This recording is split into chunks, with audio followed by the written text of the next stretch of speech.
Misteri penemuan jasad ayah dan anak yang tewas di dalam rumah di Koja, Jakarta Utara kini belum juga terungkap. Terakhir, polisi melakukan olah tempat kejadian perkara sebanyak 3 kali dengan mengamankan 12 sampel. Sebelumnya pada olah TKP kedua yang digelar Minggu 29 Oktober, polisi menyita ponsel, dokumen, dan obat-obatan korban. Temuan-temuan, ada dokumen, ada juga beberapa bahan yang nanti lebih lanjut akan diteliti oleh ahli psikologi forensik. Lebih lanjut akan dilakukan penelitian. Tim dari Aspipor akan melakukan penelitian. Sementara, kondisi ibu dan anak yang selamat menurut dokter yang menangani pertama kali saat itu, kondisinya lemas dan terdapat tanda-tanda kurang asupan makan dan minum. Ibu dan anaknya sangat lemah dan cukup memprihatinkan ya. Ya mungkin karena udah beberapa hari tidak makan, jadi si anak juga setelah dimandikan itu dia terlihat lapar sekali. Tapi kalau dari pemeriksaan fisik, tanda-tanda vitalnya bagus semua, kayak tensi, nadi semua bagus semua. Diketahui korban selamat atas nama Hikmah Fuzianti berumur 31 tahun dan anak pertamanya bernama Afida Zakiah umur 4 tahun. Sedangkan suaminya Hamka Rusdi berusia 50 tahun ditemukan tewas bersama anak bungsunya Abid Kushashi umur 2 tahun dalam kondisi yang mengenaskan. Satu keluarga tersebut ditemukan di dalam rumah setelah warga mencium bau tak sedap dari kediaman mereka. Tim Liputan, Kompas TV.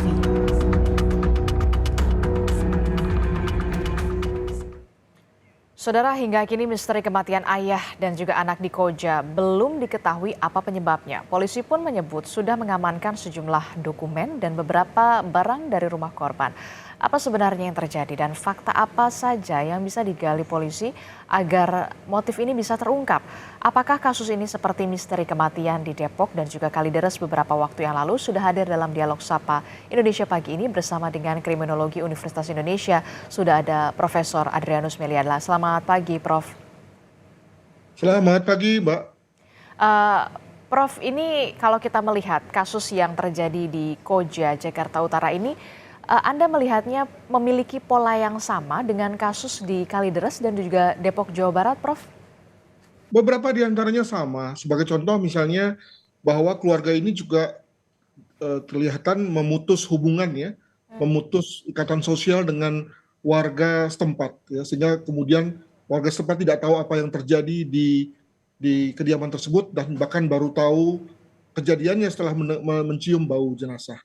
Nah, yang kedua adalah soal mengapa kemudian lalu ada situasi sampai mengering, kelihatannya karena memang anggota keluarga ini ada yang memiliki sakit terminal, sakit berat ya, sehingga sekali lagi dengan ketika dia memutus hubungan sosial dengan warga sekitar, mungkin dengan kerabatnya, maka kemudian yang bersangkutan lalu meninggal dan tidak bisa mendapatkan pertolongan.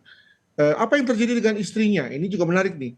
Mengapa dia bisa hidup dengan jenazah hingga beberapa lama, padahal baunya kemana-mana gitu ya. Ada dua kemungkinan. Pertama, mungkin sang istri memiliki semacam ketidaksehatan mental, dan mungkin ini akan diketahui setelah ada pemeriksaan yang mendalam ya. Atau yang kedua adalah bahwa istri ini mendapatkan situasi amat tertekan ya, berada dalam situasi dominan dari suaminya, sehingga bahkan pada saat sang suami sudah meninggal pun ya, tetap sang istri tidak memiliki kemampuan untuk berpikir independen, berpikir otonom, bahkan dalam rangka untuk memakamkan sang suami. Mungkin begitu cara berpikirnya. Oke, tadi Profesor menyebut bahwa memang ada kecenderungan menarik diri dari orang luar begitu, baik itu dari keluarga maupun juga dari tetangga terdekat. Apa yang menjadi faktornya? Yang pertama adalah kalau misalnya kita bicara mengenai orang yang dari sosial ekonomi bawah atau yang sosial ekonomi atas, itu masing-masing memperlihatkan situasi seperti itu. Kalau yang bawah, yang miskin misalnya, tentu karena merasa minder, tidak merasa pantas untuk bergaul.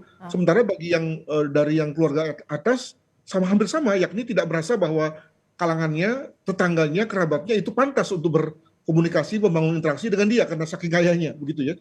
Yang kedua adalah bahwa jangan juga lupa bahwa kalau kita bicara mengenai konteks di Jepang misalnya, maka ada semacam satu tren baru di Jepang, yakni yang dalam bahasa lain itu disebut sebagai hikikomori kalau salah. Semacam budaya atau tren untuk menarik diri, ya. Bahkan mempersiapkan diri untuk menuju ke kematian, ya. Jadi semuanya disetting sedemikian rupa sehingga kemudian lalu tadi mereka hidup sendiri, senang dengan kesendirian, menikmati itu, ya, tidak mau bergantung pada orang lain, bahkan sampai pada konteks matinya pun juga sudah semacam dipersiapkan. Mungkin itu juga terjadi. Demikian. Oke, Anda melihat ada motif bunuh diri atau bagaimana dalam kasus ini? Ya, tentu bunuh dirinya agak subtil ya. Jadi sebagai contoh misalnya kalau saya sakit terminal, tapi kemudian saya tidak mau mencari pengobatan, nah untuk dikatakan bunuh diri mungkin tidak, tapi esensinya kan masuk tuh, Mbak, ya. Jadi ketika dia tidak mau mencari pengobatan, tidak mau meminta pertolongan, tidak mau minta bantuan untuk dibawa ke rumah sakit misalnya, hanya karena tadi merasa bahwa tidak mau berkomunikasi dengan orang lain, tetap mempertahankan gaya hidupnya, ya, tetap menganggap orang lain lebih rendah, gitu ya. Itu kan sebetulnya sama saja dengan bunuh diri secara esensi, begitu. Oke, berarti Anda melihat kemudian ada beberapa faktor. Salah satunya juga tadi yang Anda sebutkan budaya dari Jepang yang kemudian juga bisa menjadi apa ya, bisa dikatakan diduga menjadi penyebab begitu ya. Itu analisa kasar ya, karena kan saya tidak ada di dalam tidak masuk ke TKP. Tetapi kalau melihat dari omongan-omongan, dari kecenderungan di mana ada orang yang menikmati gaya hidup seperti itu, ya. Hanya masalahnya kan roda hidup ini kan tidak selamanya menyenangkan, tidak selamanya sehat gitu ya. Ada kalanya kita susah, sakit, kena musibah, dan umumnya ketika itulah lalu kemudian support system diperlukan, antara lain berupa dukungan tetangga, dukungan kerabat ya, yang bisa membawa kita ke dokter misalnya, atau paling tidak untuk berkomunikasikanlah bahwa kita mengalami masalah. Oke, kan tadi kita melihat faktanya bahwa memang sang istri ini kemudian masih hidup bersama dengan kalau tidak salah anaknya begitu ya, berarti sempat berdampingan bersama jenazah suaminya begitu dalam beberapa waktu yang lama. Bahkan disebutkan suaminya ini sudah meninggal 10 hari sebelum ditemukan, sementara sang anak 3 hari sebelum ditemukan. Anda melihat apakah ada dugaan keterlibatan orang lain di sini ataukah memang murni yang tadi sempat Anda katakan? Paling tidak seperti itu ya, mengingat tidak ada indikasi minimal dari keterangan polisi bahwa ada pihak-pihak lain di luar keluarga yang masuk atau keluar. Maka ada dua kemungkinan. Pertama, sang istri membiarkan jenazah seperti itu karena dia sendiri semacam tidak paham ya, karena kondisi gangguan jiwanya. Dan sekali lagi ini satu analisis kasar ya, mengingat tidak kita periksa. Yang kedua adalah karena kondisi psikologis dari sang istri yang merasa betul-betul di bawah tekanan, di bawah dominasi sang suami. Yang menarik bagi saya adalah sang anak ini, ya. Kelihatannya anak ini tadinya biasa, sang anak sulung ini, tapi karena ketiadaan bahan makanan, baru kemudian pada beberapa hari terakhir sebelum ditemukan, baru kemudian mengalami semacam kekurangan makan.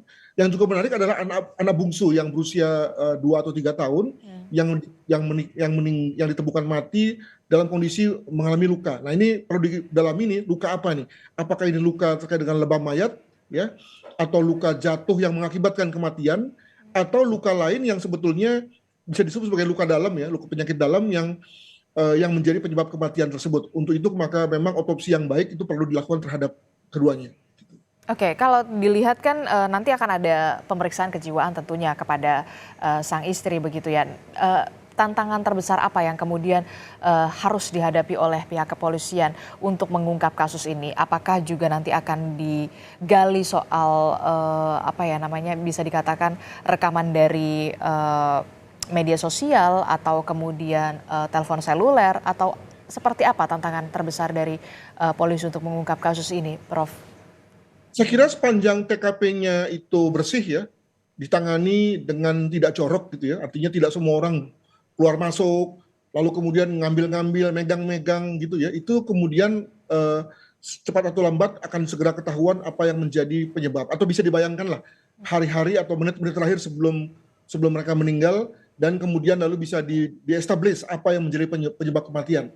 Jadi kalau melihat dari pengalaman sebelumnya, sepanjang TKP-nya itu penanganannya baik, ya, tidak jorok, maka umumnya oke. Dan untuk itu maka saya kira Polda Metro Jaya belajar dari beberapa kasus sebelumnya, itu sudah bisa membangun semacam pola ya, dalam rangka menangani kasus seperti ini. Makanya misalnya sebagai contoh segera dipanggil ahli ya, teman-teman dari psikolog forensik untuk mengestablish apa yang terjadi di TKP. Demikian. Oke, pelajaran apa yang bisa kita ambil dari kasus ini? Karena kalau kita melihat dari lokasi di visual ini, daerah Koja Jakarta Utara, korban dan juga istri ini berada di tempat bisa dikatakan padat penduduk begitu.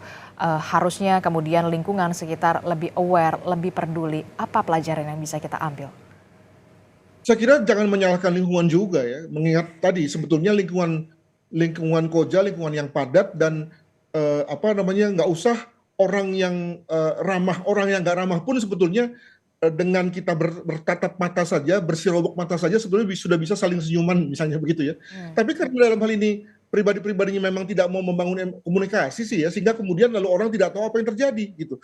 Jadi saya kira jangan salahkan lingkungan, tapi salahkan lagi diri kita masing-masing yang memang malas ya membangun tali silaturahmi. Itu mungkin itu dulu kata-katanya yang paling umum ya. Sehingga kemudian ketika ada apa-apa, ketika ada masalah pada keluarga kita, segera ada orang yang bisa membantu.